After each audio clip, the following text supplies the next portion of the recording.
De Monsieur Ouattara, je dirais que c'est un homme qui n'a pas le souvenir de l'histoire des peuples africains. Et que n'ayant pas ce souvenir-là, il a, je dirais, l'indécence d'agir comme il agit. Moi, je l'invite tout simplement à nouveau revisiter l'histoire des peuples africains et il me semble qu'il aura honte de la conduite qu'il a eue ces temps-ci. Si M. Ouattara est le démocrate dont on nous parle à longueur de journée dans les médias, il aurait pu, lui, privilégier une toute autre solution. Après tout, le temps dans l'histoire d'un peuple, qu'est-ce que c'est? Il ne pouvait pas attendre 2 mois de plus, 3 mois de plus, 5 mois de plus. Le temps, c'est quoi? Quand on peut faire l'économie de vies humaines. Quand on veut privilégier une solution pacifique, eh bien on attend. On a recours à des sociétés multiples, on a recours à des hommes multiples, et là on arrive à la paix. Lui, il me semble que ce n'est pas ce qu'il désirait. Ou en tout cas, ceux qui finalement pensaient pour lui ne désiraient pas que ça se passe comme ça. Vous êtes inquiet pour la Côte d'Ivoire? Je suis très inquiet parce que je pense qu'on a déstabilisé la Côte d'Ivoire pour les 20 années à venir. Mais ça, je sais que ça arrange beaucoup de gens. Dans un pays, finalement, qui est aux mains de milices, de satrapes, on peut faire ce qu'on veut. On peut exploiter les gisements qu'on veut à sa guise. Et on peut y imposer qui on veut. Ça, c'était peut-être ce que désiraient certaines personnes. Mais à toutes ces personnes, je dis, n'oubliez pas la misère. La misère que cette situation-là va occasionner. N'oubliez pas les morts que cette situation va engendrer. N'oubliez pas finalement la détresse des mères, des enfants qui ne sont pour rien dans cette histoire et qui les 20 prochaines années vont payer le prix fort de tout ce qu'on leur a proposé comme histoire. On peut tout dire quand on veut défendre une politique. Qui a la preuve et quel intérêt Gbagbo aurait eu à détruire sa population? Ça, je voudrais qu'on m'en fasse la démonstration. Et c'est vrai qu'on a comme ça, dans l'histoire récente de l'humanité, des gens qui ont été accusés de narcotrafiquants comme Noriega, et il s'est avéré qu'ils n'en étaient pas. Bon, moi je ne vois vraiment pas quel est l'intérêt que Gbagbo aurait eu à détruire sa population. Il aurait fallu qu'il soit bête pour faire cela.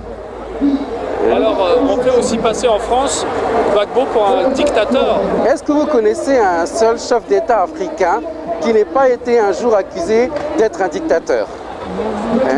Il me semble qu'on ne peut pas être chef d'État en Afrique sans être un dictateur. C'est un procès facile que jamais personne n'essaie de vérifier.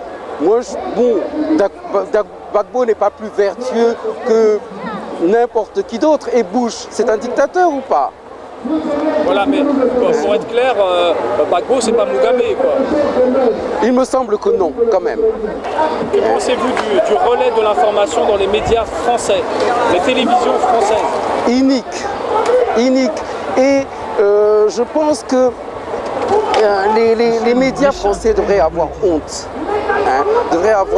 Et beaucoup de journalistes, mais après tout, les journalistes, ils font leur métier comme ils le veulent, mais c'est les intellectuels français qui m'ont le plus choqué. Je n'en ai pas vu un seul, sauf le philosophe Théodorov, qui finalement a eu une position qui me semble celle que tout intellectuel aurait dû tenir. Personne n'a le droit de dire qui est le méchant. Il y avait sans doute des gens qui avaient intérêt à dire celui-là est méchant, mais les intellectuels auraient pu dire au moins il n'y a que des méchants peut-être, parce qu'après tout c'est eux qui ont mis en danger leur population et que ces deux méchants-là devaient être sollicités de manière à ce que revienne la paix. Mais dire d'emblée comme ça que l'un est méchant ne pouvait qu'en mener à une solution comme celle-là. Comment vous expliquez cette inertie aussi en France, là je dirais plus de la population française? Là on est à une manifestation, je vois très peu de Français, c'est ce qui me... Oui, la population française, elle correspond à ce qu'on lui dit de correspondre. Quand vous avez des médias qui, à longueur de journée, disent c'est un assassin, c'est un criminel, il en veut à son peuple, je ne vois pas qui pourrait finalement émettre une opinion contraire, puisque personne ne vient finalement laisser penser qu'une nuance peut être faite.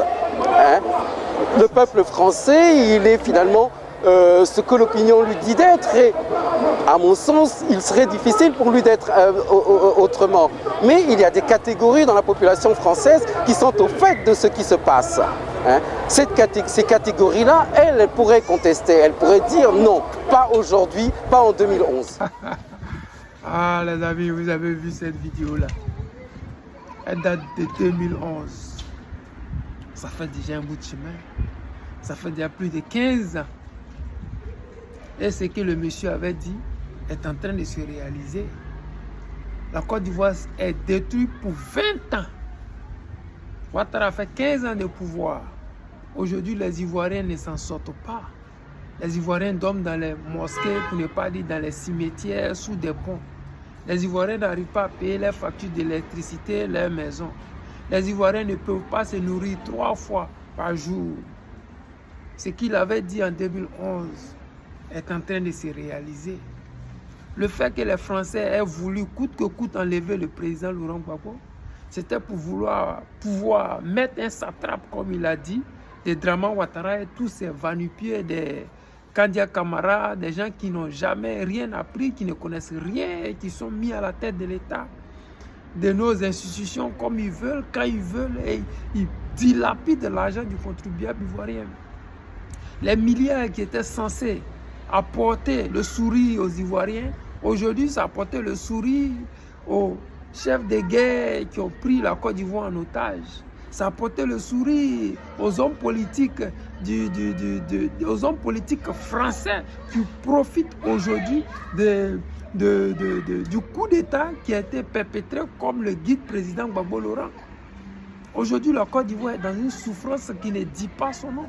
Aujourd'hui, la Côte d'Ivoire est sous une dictature qui ne dit pas son nom. Mais comment personne ne dit rien? Pourquoi est-ce que la presse française a la bouche bée? Parce qu'ils ont atteint leur objectif. L'objectif est toujours de voir des peuples africains quémander la nourriture. Les peuples africains lavaient les malades ici en Occident, prendre soin de leurs grands-pères, leurs grandes-mères, nettoyer dans les rues, enlever la neige. Les peuples africains sont des sous-hommes pour ces occidentaux-là. Le président Laurent Gbagbo s'est battu comme il a pu, avec les armes qu'il a pu. Les Ivoiriens ont tenu comme ils ont pu, avec les armes qu'ils avaient et comme ils pouvaient. Aujourd'hui, nous voyons le Mali, le Niger et le Burkina Faso. Je dis toujours, moi qui suis Ivoirien de père et de mère, Ivoirien de souche, je soutiens l'AES. Parce que le combat que l'AES est en train de mener, nous l'avons mené, mais nous étions seuls. Aujourd'hui, ils ont la chance que les réseaux sociaux existent. Aujourd'hui, ils ont la chance que l'Afrique tout entière a pris conscience. Je dis encore à mes parents africains, ivoiriens, 2025, c'est dans 12 mois. Allons-y, remettre le président Laurent Gbagbo au pouvoir pour qu'il puisse continuer le travail qu'il avait promis aux Ivoiriens, pour qu'il puisse donner le sourire à nos parents, nos petits frères, nos arrière-petits frères. Oui, nos petits-enfants qui viendront, ils verront une Côte d'Ivoire réunifiée. Une Côte d'Ivoire où les enfants peuvent faire des courses de Lamborghini. Une Côte d'Ivoire où les Ivoiriens mangent à leur faim et qui ne pensent pas à manger, mais qui pensent à créer des programmes futuristes. Oui, cette Côte d'Ivoire-là, nous pouvons la créer. Cette Côte d'Ivoire où les Ivoiriens n'auront pas à payer l'électricité. Cette Côte d'Ivoire où un enfant ivoirien naît et il a automatiquement droit à une maison comme les Qataris. Nous sommes plus riches que le Qatar, plus riches que l'Arabie Saoudite. Hélas, nous ne vivons pas mieux que ces personnes qui vivent dans le désert. Les amis, c'était le président Lota, l'ami des dirigeants qui se respectent.